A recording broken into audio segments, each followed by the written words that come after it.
On va pousser la porte de la rédaction alors non, on va s'intéresser tout de suite à à l'actualité, à lire dans nos quotidiens ce matin un Nord-Éclair qui consacre sa première page aux élections municipales. Le premier tour, c'est dimanche, avec un sondage qui vient de réaliser Ipsos-Steria pour notre chaîne et pour France Bleu.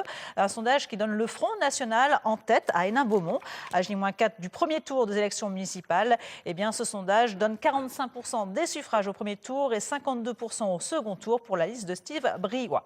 Et puis une page santé à la une de La Voix du Nord avec le mouvement de grève nationale aujourd'hui des sages-femmes. Depuis octobre, elles se mobilisent pour la reconnaissance de leurs compétences. Dans la région, certaines maternités, je vais y arriver, sont touchées comme à Tourcoing où l'on compte aujourd'hui 100% de grévistes. Et puis à lire en page intérieure du quotidien 20 minutes, l'inquiétude des restaurateurs du Grand Stade. Des restaurateurs qui trinquent, titre le quotidien, en raison du manque d'événements. Depuis le début de l'année, 2 restaurateurs ont dû baisser le rideau faute de clientèle.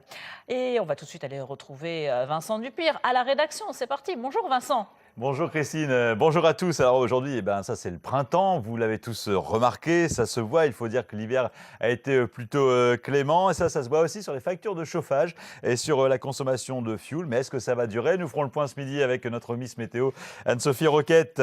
Vous l'avez dit à l'instant, Steve Briouat élu maire d'Hénin-Beaumont au soir du deuxième tour des municipales, quels que soient les cas de figure. C'est ce qui ressort d'un sondage exclusif Ipsos Steria pour France 3, Nord-Pas-de-Calais et France Bleu Nord. Nous y reviendrons également très largement ce midi. Et puis, la star du cinéma italien, l'héroïne du Guépard, Claudia Cardinal, est à Valenciennes en ce moment à l'occasion de la 4e édition du Festival du cinéma. Elle sera également dans notre journal ce midi avec évidemment notre petit Thomas national. Pardon, ce ne sera pas Anne-Sophie Roquette, mais j'aurai grand plaisir de retrouver Thomas en direct pour faire le point sur la météo. Et puis, sachez-le également, ça c'est une info cadeau. Aujourd'hui, c'est la journée internationale du bonheur. Christine. Voilà, Vincent va vous offrir une nouvelle paire de lunettes, c'est pas grave. Ce sera un grand plaisir à retrouver Vincent aussi. Merci Vincent. Allez, Thomas, vous allez justement, journée du bonheur, journée du soleil aujourd'hui. Journée du printemps, tout va bien aujourd'hui, avec des conditions anticycloniques qui continuent de s'établir sur la région. On va en profiter car à partir de demain, cet anticyclone va commencer à se décaler vers l'Europe centrale et va donc laisser le champ libre à différentes perturbations. D'abord cet après-midi, ça fait du bien au moral, uniquement du grand beau temps, une évolution qui est favorable. Ce matin, on a eu quelques brumes ici ou là. Tout cela va se dissiper cet après-midi. Pas un nuage à l'horizon, associé à un vent tout de même qui pourrait se faire modérer, 40-50 km par heure. Mais la bonne nouvelle, c'est que ce vent est de sud, donc tout cela nous ramène de la douceur. Ce sera la journée la plus douce, voire la plus chaude de la semaine, Christine. J'ai choisi mon jour, effectivement, avec des températures pour cet après-midi variant entre 13 et 20 degrés. On attend 13 degrés, un peu plus de fraîcheur sur le littoral, 13 dans le Boulonnais, 20 degrés. La maximale, ce sera pour la métropole illoise. Les 2 journées à venir, je vous le disais, demain l'anticyclone se décale. Non, bon d'accord, juste quelques infos. Non mais c'est parce que c'est pas bon, alors je ne peux pas en parler. On risque de ne pas parler souvent de météo du coup. Du coup pour demain, vendredi, on ouvrira les yeux avec le passage d'une petite perturbation qui va vite balayer la région d'ouest en est. À l'arrière, dans l'après-midi, on pourra récupérer un temps un peu plus calme avec quelques éclaircies. Des températures demain qui accusent par endroits une baisse de 8 degrés. Vous le voyez, pas plus de 12 degrés pour les maximales. Et puis samedi, on sera en traîne à l'arrière de toute cette instabilité avec encore quelques averses et des températures qui, sont un peu plus conformes au normal de saison, entre 6 et 12 degrés. Merci beaucoup Thomas, en tout cas merci pour cette première journée de printemps ensoleillée, merci. Allez, on va tout de suite aller retrouver Virginie sur la piste aux étoiles.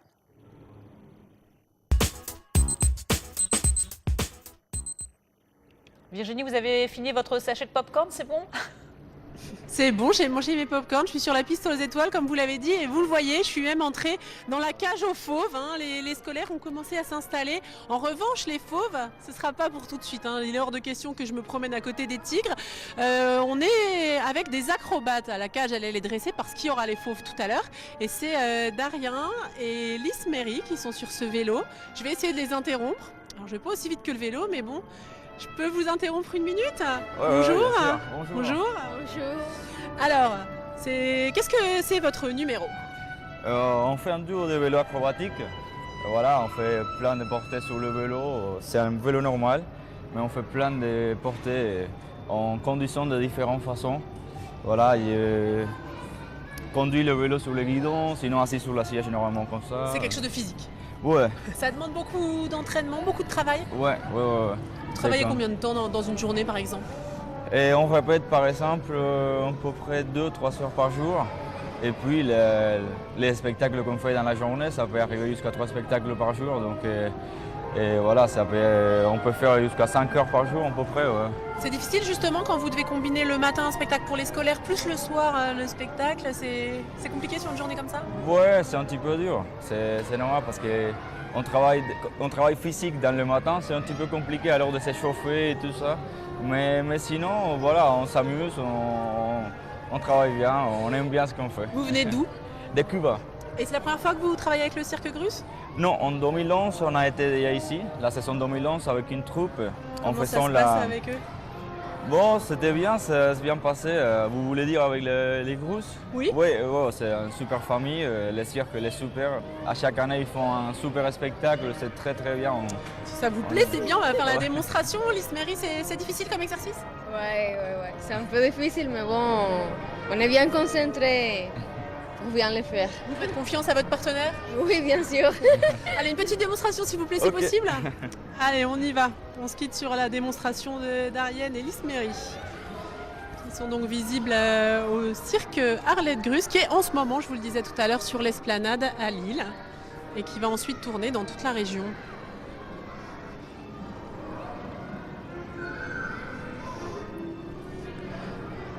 Hop.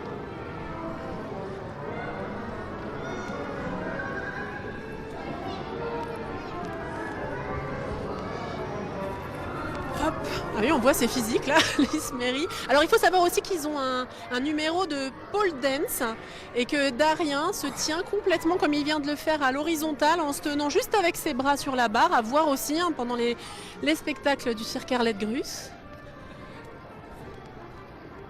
Et là, ça paraît pas, mais c'est physique pour nous aussi avec Jean-Marie, parce qu'on est juste en train de tourner en rond autour de la piste et je vais bientôt tomber. Parce que la tête me tourne, figurez-vous. Alors heureusement que je dois pas me faire des acrobaties sur un vélo. Voilà.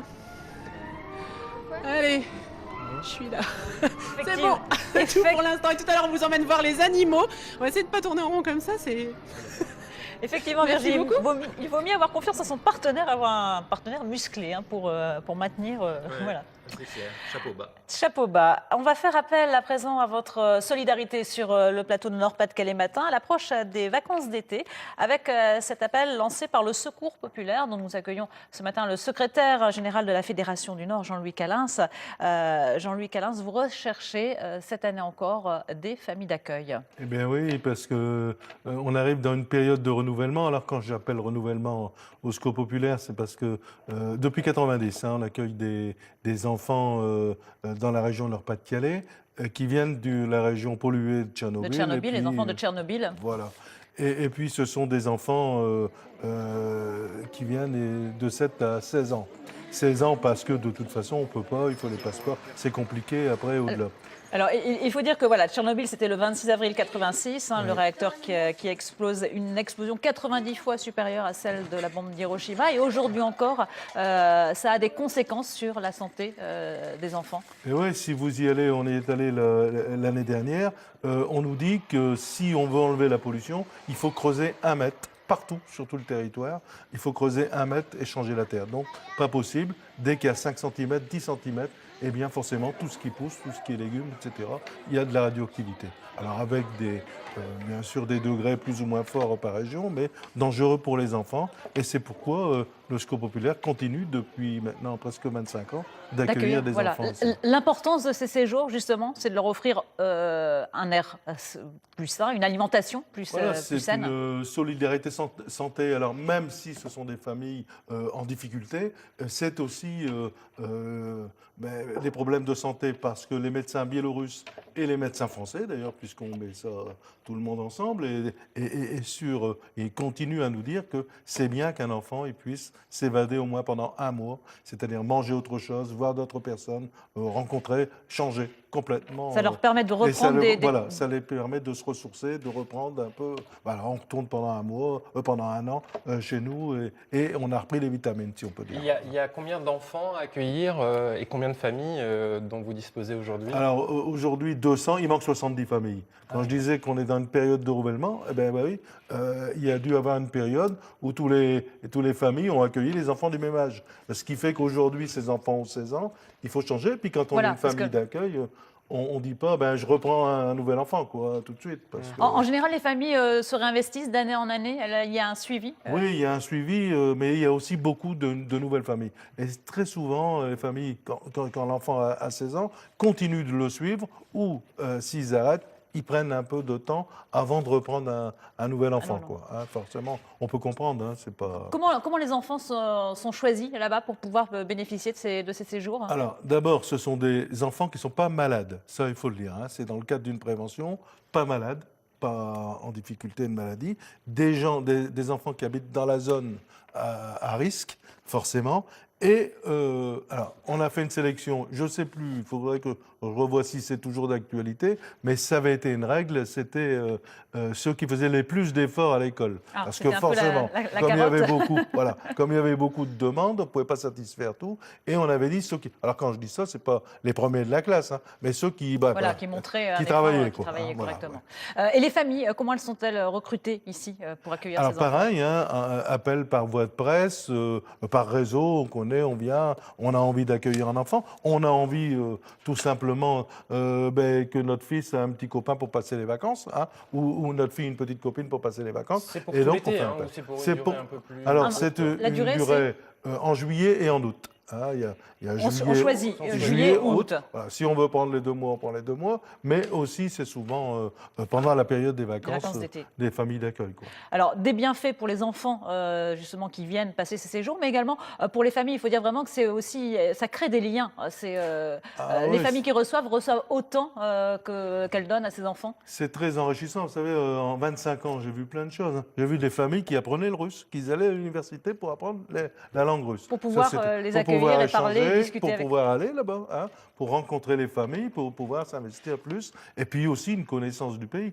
Alors maintenant, on connaît un peu mieux, mais quand c'est arrivé les premiers accueils en 90, Biélorussie, qui connaissait la Biélorussie? On connaissait bien la Russie, l'URSS, et on n'entendait pas. Mais alors, ça a été aussi une découverte formidable de cette région, voilà, pour les gens. Voilà. Et puis il faut préciser que le Secours populaire est là pendant les séjours pour aider les familles en cas de problème avec les enfants. Vous organisez aussi des animations l'été pour accueillir les familles avec les enfants qu'elles reçoivent. Il y a toute une organisation qui est faite par le Secours populaire. Oui. Si on veut être famille d'accueil, il y a un site sur lequel vous pouvez vous rendre, secourspopulaire.fr/59. Voilà, ou 0320 34 41 41, et on demande Hélène. 0320 34 41 41. Voilà, merci beaucoup Jean-Louis Calins d'être venu nous en parler ce matin. On espère que vous serez nombreux à répondre à cet appel. On va tout de suite retrouver Virginie sur la piste du cirque.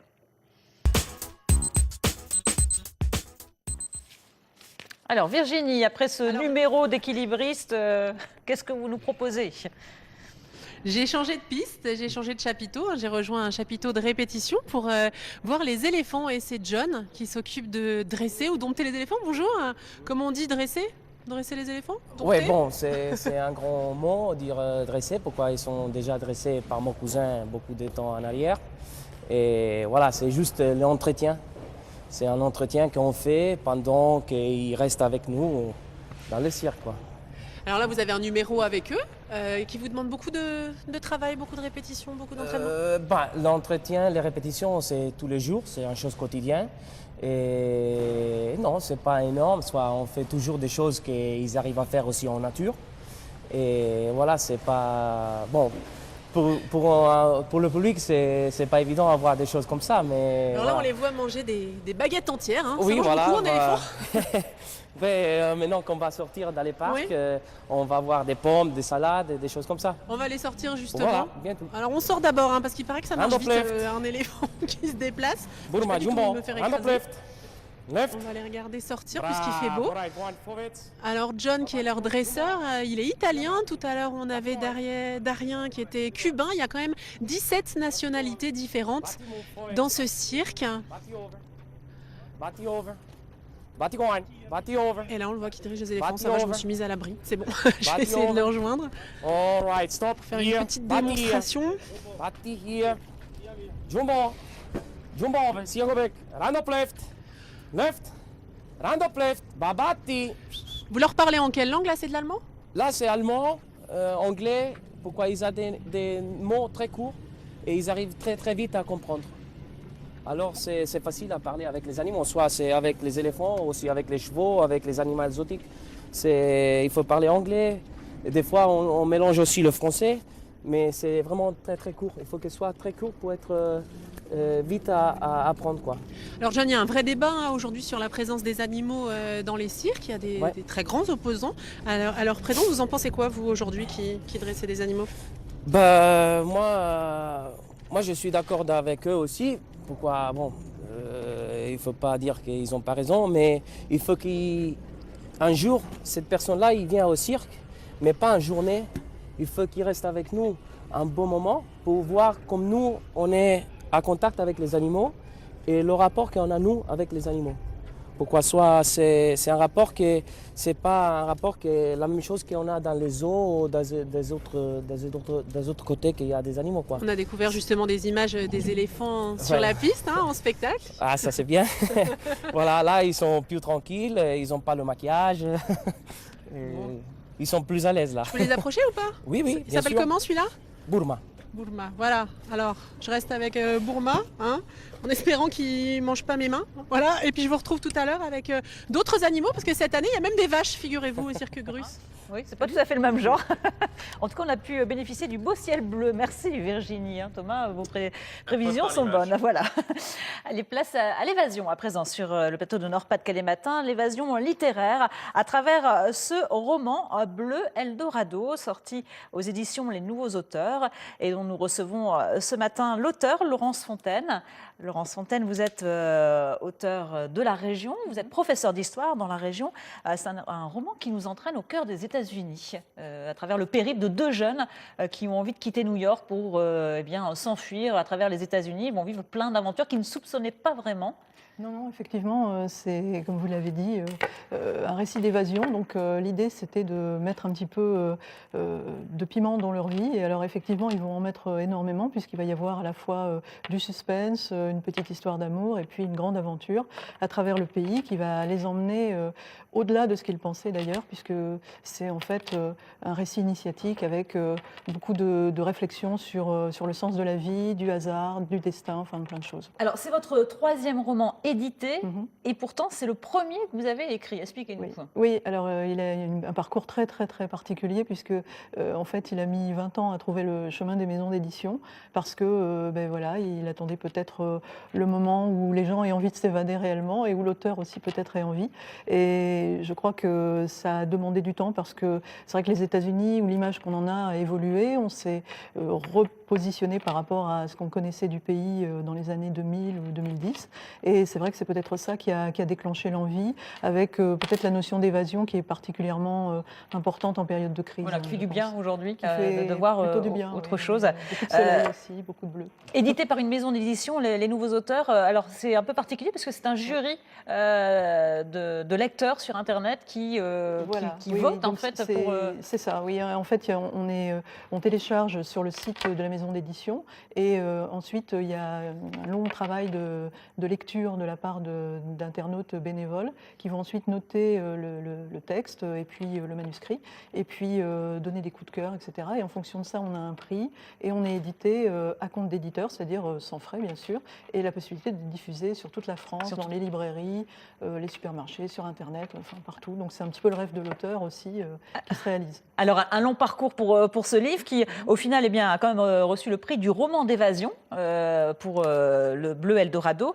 Vos deux précédents romans parlaient de l'Irlande. Pourquoi vous avez choisi particulièrement les États-Unis? C'est un pays que vous connaissez bien? Oui, j'y suis allée plusieurs fois, et je prenais des notes de voyage en fait pour essayer de rentrer au plus au cœur de la société américaine et de voir son évolution, etc.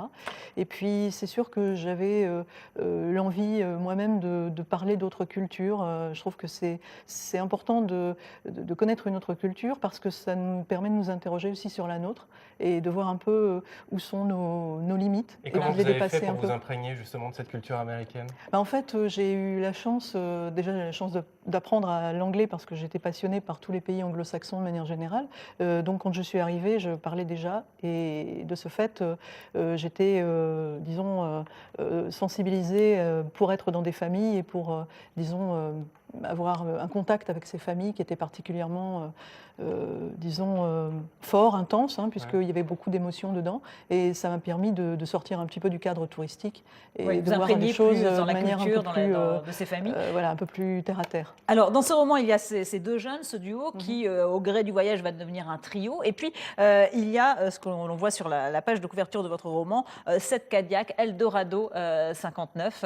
Pourquoi elle a vraiment sa place Elle est très, très symbolique parce que l'Eldorado, c'est un petit peu tout ce qu'on recherche. Je crois que ça parle pour tout le monde. Et c'était le nom de cette Cadillac qui, justement, est le modèle 59 précisément, période phare des États-Unis, l'apogée, en fait, avec l'Air Kennedy, Marilyn Monroe. Enfin, c'est une voiture qui est contemporaine un petit peu de cette période prestigieuse des États-Unis. Et là, moi, je mets en scène aussi deux jeunes qui connaissent, eux, la crise. Donc, en fait, je voulais faire un contraste entre le conducteur de la voiture qui, lui, a connu la période de gloire, de prospérité, et les jeunes de maintenant qui sont confrontés à des interrogations sur leur avenir. Et en fait, c'était l'idée voilà, qu'il y ait à la fois un voyage dans l'espace et un voyage dans le temps à travers une espèce de petite bulle temporelle qui est une voiture en l'occurrence. Voilà, c'est écrit comme un peu un road movie musical, parce que la musique est très présente. On a un peu l'impression d'écouter la bande-son quand on lit le livre. Oui, je suis passionnée de musique. J'aurais aimé être musicienne sans doute, donc j'écris. Donc il y a la musique des mots qui est importante. Et puis c'est vrai que j'ai voulu parler aussi, c'est une période où la musique avait une grande importance politique. Donc Bob Dylan, etc. Voilà, ce roman bleu Eldorado. Alors il y aura une séance dédicace. Vous êtes en dédicace samedi de 14h à 18h à la grande librairie d'Arras. Voilà, si vous avez envie de vous évader. Et puis suspense garanti jusqu'au bout avec ce roman. Merci beaucoup Laurence d'être venue nous le présenter ce matin. On part tout de suite nous retrouver Virginie au milieu du cirque. Alors Virginie, vous n'êtes plus avec les éléphants. Qu'est-ce que vous allez nous proposer? Non, je vais me faire attaquer par des oies. Oui, oui, on se retrouve dans une ferme. Je suis entourée d'oies et de cochons. J'ai l'impression d'être chez ma grand-mère, qui n'est plus là, la pauvre, mais j'ai quand même une pensée pour elle. En fait, c'est la ferme. Avec les vaches, les chèvres, les cochons, les oies. Willis, bonjour. C'est la ferme, le cirque Grus. Voilà, c'est la ferme aussi. On peut présenter tout type d'animaux. On parlait des animaux sauvages, mais aussi des animaux de la ferme. C'est leur place, alors je reprends un peu la même question que je posais à John, c'est leur place aux cochons et aux vaches d'être dans un cirque aujourd'hui par rapport à ce débat qu'on a sur les animaux? Pourquoi pas, vous savez, ils sont aussi bien que dans une ferme, c'est la même chose. Ils se promènent, ils ont des grands parcs, on les reçoit, on s'en occupe, on les bichonne, encore plus que dans une ferme traditionnelle. Bon, on va sortir parce que John, qui est assez facétieux, était là-bas et leur jette du pain. Hop. Voilà, on va les retrouver Laura dans les écuries, je crois. Ouais, c'est ça, on va aller voir les chevaux. Il y a combien d'animaux dans le cirque? 61, exactement cette année. On va parler un peu chiffres, tiens, dans le cirque Grus. Beaucoup d'animaux, 61. Les semi-remorques, là, combien? 52 semi-remorques. Ouais, c'est énorme. Et combien de personnes? Et 135 personnes au total qui travaillent et en tournée toute l'année. Et les artistes, ils sont combien? Une trentaine d'artistes. Allez, je vous fais une interrogation écrite à la fin de l'émission. Christine, j'espère que vous avez pris des notes. Et voilà Laura. Bonjour Laura. Bonjour. Alors vous, on vient vous voir parce que l'année dernière, on vous avait suivi. On était venu à Dunkerque, on vous voyait à l'école. On avait un peu parlé de votre parcours. Vous occupez des chevaux. Un an plus tard, vous en êtes où? Toujours aux chevaux. Comment ça se passe? Ça consiste en quoi une journée pour vous? Donc en premier, il y a l'école. Ensuite, je vais répéter, pendant la récré, je vais répéter les chevaux. Et ensuite, après, on retourne à l'école. Et ensuite, après, il y a le spectacle. Combien de temps de répétition, de travail avec les chevaux? À peu près 1 heure, 1h15, 1h30, ça dépend. Ça vous plaît toujours? Oui. Comment on décide quand on est une jeune fille comme ça à 14 ans qu'on va faire sa vie autour des chevaux? Ça fait longtemps que vous êtes décidée. Qu'est-ce qui vous a donné envie? Je voulais faire comme ma famille parce que mon arrière-grand-père et mon oncle et mon père, à peu près toute ma famille faisait les chevaux. Et je voulais faire comme eux et voilà. Alors, ils sont... Comment il s'appelle celui-là? Cache-caille.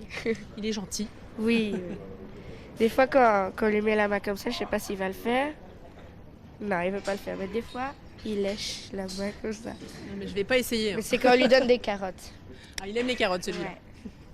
Bon, ben, merci beaucoup, Laura. Oui, Lise, le spectacle, c'est tous les soirs en ce moment à Lille? Tous les soirs jusqu'à dimanche prochain et même les après-midi. Hein. Il y en aura samedi après-midi et dimanche après-midi pour la dernière. Bon, et puis il y en a le matin pour les scolaires, comme en ce moment même, sous le chapiteau. Et puis nous, on va continuer de vous montrer les coulisses, puisqu'on va aller retrouver Mehdi dans sa caravane pour qu'il nous explique aussi un petit peu comment il travaille. À tout à l'heure. À tout à l'heure, Virginie. J'ai bien noté les chiffres que vous avez donnés, vous inquiétez pas. J'étais très attentive à ce que vous dites. Merci Virginie. Il est 10h, passé de 22 minutes sur le plateau de Nord-Pas-de-Calais matin. Si vous nous rejoignez à l'instant, eh bien nous allons passer à la deuxième partie de l'émission avec Audrey Caudron qui nous a rejoint. Bonjour Audrey. Audrey qui a fait le plein de bons plans pour nous pendant ces vacances, pour donner des idées de sortie pour les enfants. Exactement, un bon plan pour le week-end, pour toutes les familles, une vraie cour de récré géante. On va qui découvrir devrait tout ça. plaire à tout le monde. Avec nous également sur le plateau, Nicole Jamet, bonjour. Bonjour. Vous représentez l'association Aztec, association qui œuvre à la sauvegarde du patrimoine tourquenois. Oui, l'Aztec, association tourquenoise, élan culture qualité de vie, dont l'objet